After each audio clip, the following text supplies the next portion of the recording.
ஆப்கே அதாலத்தில் comedy king Kapil Sharma மீதான குற்றச்சாட்டு. இவருக்கு இரு வடிவங்கள் உள்ளன. கபில், உங்களோட ஒரு வடிவம் இது எல்லாருக்குமே தெரியும். உங்க ஷோஸ்லயும் இதுதான் தெரியும். சிரிக்க வைக்கிற. ஆனா உங்களுக்கு இன்னொரு பக்கம் இருக்காமே, அது நைட்டு 10 மணிக்கு மேலதான் காட்டுவீங்களாமே. பயமுறுத்துற, மிரட்டுற, வேற உருவமாமே. நான் அடிக்கடி சொல்லுவேன் நான் மல்டி டேலண்ட்னு.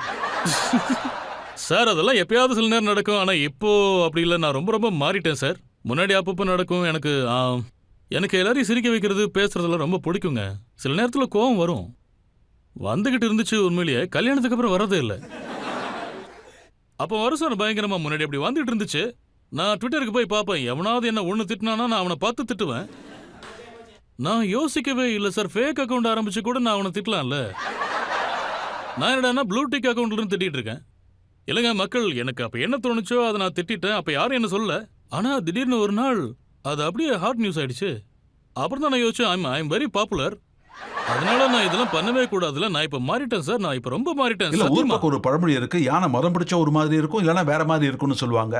கபில் சர்மா குடிச்சா ஒரு மாதிரி, குடிக்கலன்னா ஒரு மாதிரியானே. அது இல்லைன்னு சொல்ல முடியாது. நான் தர்மேந்திராவை ரொம்ப ஃபாலோ பண்ணுவேன்.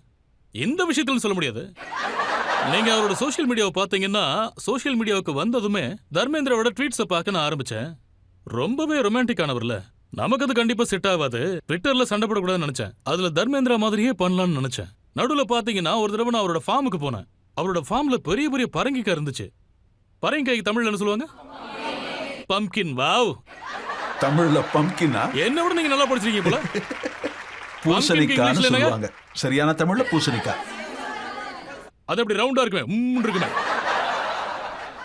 அவரோட ஃபார்ம்ல பாத்தீங்கன்னா பெரிய பெரிய பூசணிக்காய் இருந்துச்சு. அதை எடுத்து காமிச்சு ட்விட்டர் லைவ் போட்டாரு. நண்பர்களே, என் தோட்டத்துல பூசணிக்காய் விளைஞ்சிருக்கு. இது உடம்புக்கு ரொம்ப நல்லது கைஸ். எவ்வளவு பெரிய பூசணிக்காய். அதை பார்க்கும் போது ரொம்ப கியூட்டா இருந்ததுங்க. அப்பவே நான் அந்த மாதிரி வீடியோ போடணும்னு நினைச்சேன். அப்படி முடியலன்னா போடவே பண்ணி காமிச்சீங்க இல்லையா? அந்த கட்ரா ஓடுது. ஆனா நீங்க ஜெயில இருந்து எப்போ வந்தீங்க?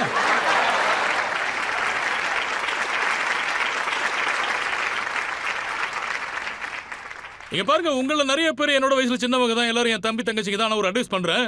உங்களை பத்தி யாராவது தப்பாவோ இல்ல கெட்டதாவோ சொன்னா நீங்க அதை இக்னோர் பண்ணுங்க. ஏன்னா அன்பு காட்டுறவங்க தான் அதிகம், கெட்டவங்க கம்மி தான். அதுலயும் பாருங்க, நமக்கும் சில பழக்கம் இருக்கு. நாமளும் சிலதை ஏத்தி சொல்லுவோம்.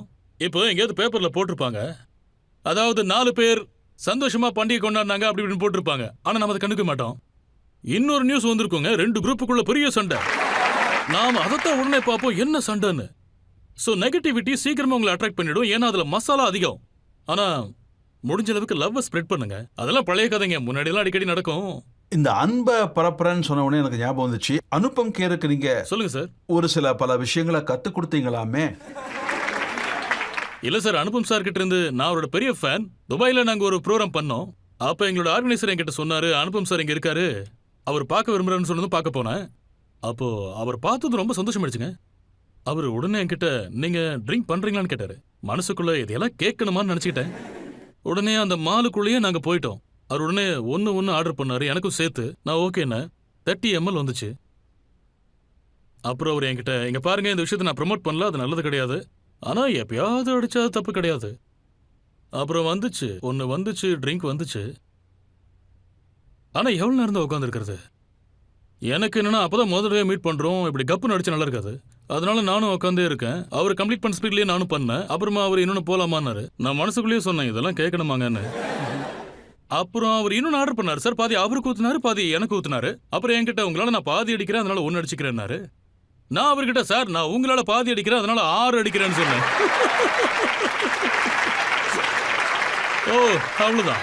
கபில், உங்ககிட்ட எந்தெந்த விஷயத்த எல்லாத்தையும் கேட்கறது? நடு ராத்திரி பச்சன் சாருக்கு மெசேஜ் அனுப்பியிருக்கீங்க.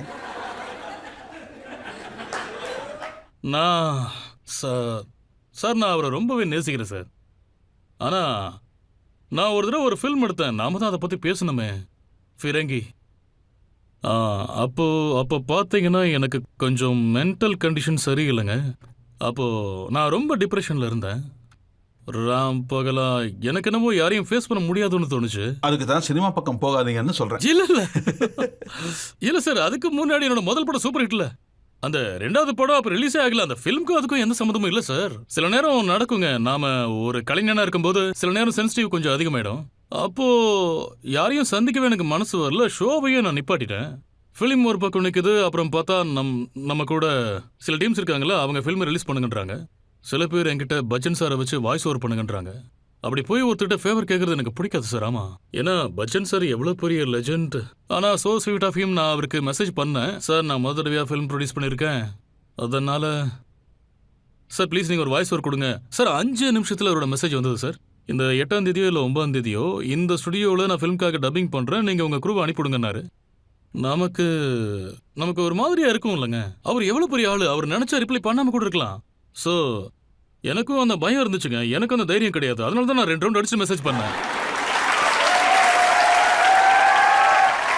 இல்ல, எனக்கும் ஒரு தடவை மெசேஜ் அனுப்பினீங்க நடு ராத்திரி, அதுவும் 6 ரவுண்டுக்கு அப்புறம் தான் அனுப்பினீங்களா? சார் அதில் ஸ்பெல்லிங் மிஸ்டேக் இருந்ததுன்னா வாய்ப்பு இருக்கு சார். ஒருவேளை அதில் ஸ்பெல்லிங் மிஸ்டேக் இல்லைன்னா அப்புறம் அது நான் ஓப்பனாக சொல்லிடுறேங்க சார் எந்த மெசேஜை பற்றி பேசுகிறாருன்னு. நான் ஒரு தடவை இந்தியா டிவியில் நியூஸ் பார்த்துட்டு இருந்தேன். நம்ம நாட்டில் இருக்கிற பஞ்சாப் பகுதியை சேர்ந்த சரப்ஜித் சிங் பாகிஸ்தானில் ஜெயிலில் இருந்தார். அதை பார்த்ததும் நான் ரொம்பவே எமோஷனல் ஆகிட்டேன். எனக்கு என்ன பண்ணுறது ஏது பண்ணுறதுன்னு தெரியல. நியூஸ் இந்தியா டிவியில் தான் வந்துச்சு, ரஜத் சார் சோ கைண்ட். நான் உடனே அவருக்கு மெசேஜ் அனுப்புனேன், ரஜத் சார் நீங்கள் எவ்வளோ பெரிய ஆளு, நீங்கள் ஏன் எதுவும் பண்ண மாட்டேங்கிறீங்க, அவரை விடுவிக்க ஏதாவது பண்ணுங்க. அப்புறம் இவரும் ரொம்ப ஸ்வீட்டி, உடனே ஒரு ரிப்ளை பண்ணிட்டார், வி ஆர் ட்ரையிங். ஸோ அப்படியும் நடக்குங்க. எப்பவும் நான் இப்படி எமோஷனல் ஆகி ட்விட்டரில் மட்டும் சண்டை மாட்டேங்க. சில நேரத்தில் மனசரங்கி இப்படி பண்ணுவேன் சார். சார் அப்புறம் நீங்களும் ரொம்ப அன்பானவர், நீங்களும் ரிப்ளை பண்ணீங்க.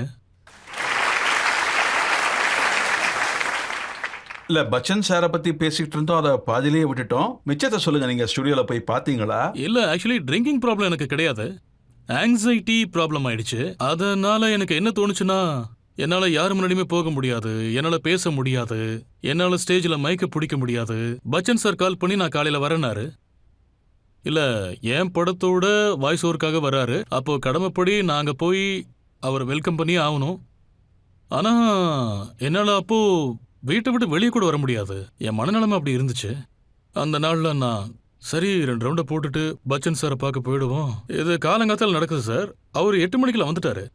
எங்க கல்யாணம் கூட அப்பதான் நடந்துச்சு. அப்போ கின்னி ஒரு நிழல் மாதிரி என் கூடவே வந்தா. அப்புறம் பஜன் சார் உள்ள டப்பிங் பண்ணி முடிச்சிட்டாரு. அப்போ அவங்க என்ன சொன்னாங்கன்னா, முடிஞ்சிருச்சு, இப்போ அவர் அந்த படத்துக்கு போயிட்டாரு. அப்போ நான் அவங்க கிட்ட நான் அவரை பார்த்து தேங்க்யூ சொல்லணும்னு சொன்னேன். அப்போ அவங்க ஸ்டாஃப் என்கிட்ட சார் இப்போ பிஸியா இருக்காரு, அதனால ஒன்றும் பிரச்சனை இல்லை, நீங்க கிளம்புங்கன்னு சொல்லிட்டாங்க. ஆனா எனக்கு போக தோணலைங்க. 2 வருஷம் ஆனாலும் பரவாயில்ல, நான் இங்கே வெயிட் பண்றேன்ட்டேன். உடனே அவர்கிட்ட இருந்து மெசேஜ் வந்துச்சு, உள்ள வாங்கன்னு. நான் உள்ள போய் அவர் காலில் விழுந்து சார் தேங்க்யூன்னு. அப்புறம் எங்களுக்குள்ள கொஞ்சம் பஞ்சாபியில் பேசிக்கிட்டோம். அப்புறம் நான் என் ஒய்ஃபை இன்ட்ரோடியூஸ் பண்ணி வச்சேன். பச்சன் சார் பார்க்குறாரு, சடன்லி கின்னியை முதல் தடவை பார்க்குறாருல. சந்திப்பு நல்லா இருந்தது. ஆனால் சார் அவரு என்னை பொறுத்த வரைக்கும் ஏன் மெமரபிள்னா, நான் அவருக்கு மெசேஜ் பண்ணி மன்னிப்பு கேட்டேன். சாரி சார், நான் அப்போ அப்படி உங்க முன்னாடி வந்திருக்க கூடாது சார். அவரு அப்புறம் ஹிந்தியில் ஒரு நல்ல மெசேஜ் அனுப்புனாரு. வாழ்க்கை ஒரு போராட்டம், வாழ்க்கை என்பதே போட்டிகள் நிறைந்தது, அதனால நீங்க திரும்பவும் எழுந்து வாங்க. அது ஒரு பெரிய advice. அவரு கேபிசில சொன்ன மாதிரி சொன்னாரோன்னு நினைச்சேன். இல்ல சார், அவர் ரொம்ப நல்ல மெசேஜ் அனுப்புனாரு.